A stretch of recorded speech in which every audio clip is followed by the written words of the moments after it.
The Rusty Nail Tavern on Muck Chunk Road in Palmerton, Pennsylvania, has a noteworthy story to tell and a visible reminder of something that happened long ago in this small tavern. Near the cash register, behind the center of the bar, there is a cabinet, the size of a small microwave oven.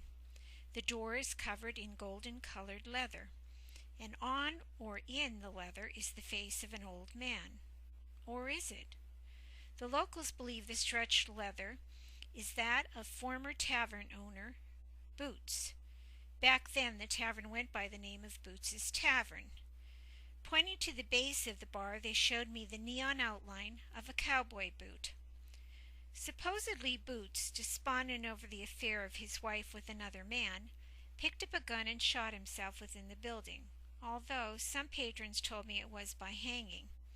Either way, that was the day of Boots's demise. Most believe the suicide happened in one of the upstairs rooms. It was shortly after that the image appeared on the cabinet door. I got permission to take a few pictures of both the cabinet and the neon cowboy boot. I studied the leather for a bit, and I couldn't for the life of me see the old man in it. Instead, I got the impression that I was looking at some sort of demonic image.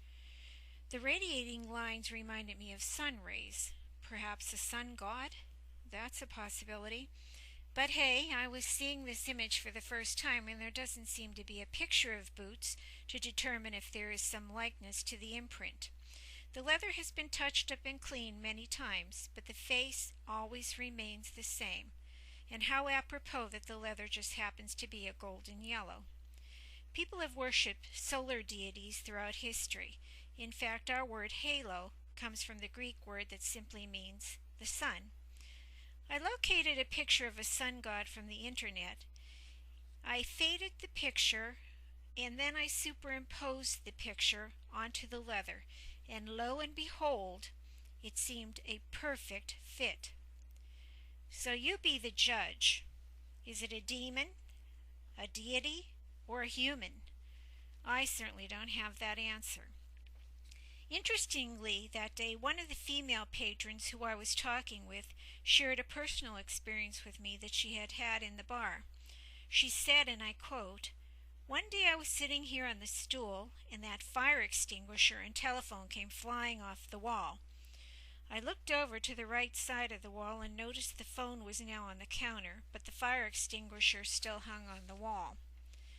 The bartender then mentioned a dark shadow of a man wearing a hat is often seen in the hallway that leads from the bar to the room upstairs. The spirit or apparition is always seen in the same place and always looks the same crossing in front of the window. And it has been seen on more than one occasion and by more than one person. It doesn't seem to interact with anyone, it simply walks by the doorway and then vanishes. Judging from the information, this sounded like a residual haunting. A residual haunt, as you know, is a replay of a scene over and over, usually related to something a person did when they were alive. Whether the apparition is solid or transparent, I couldn't seem to get a consensus on that. As for the telephone and small fire extinguisher flying off the wall, well, now, that's another story, and there weren't a whole lot of patrons sitting around that bar that day for me to question. Is the Rusty Nail Tavern haunted by its former owner, Boots? And who or what is that image embedded into the leather of the cabinet door? This is definitely worth another visit. Perhaps my next photos will show a change in the face of the portrait. Or perhaps the shadowy figure will pay a visit the next time I'm there. Or I might even have to duck down if that fire extinguisher or phone decides to fly off the wall. For now, I'm on to another story, so watch for my next haunted adventure into the paranormal realms.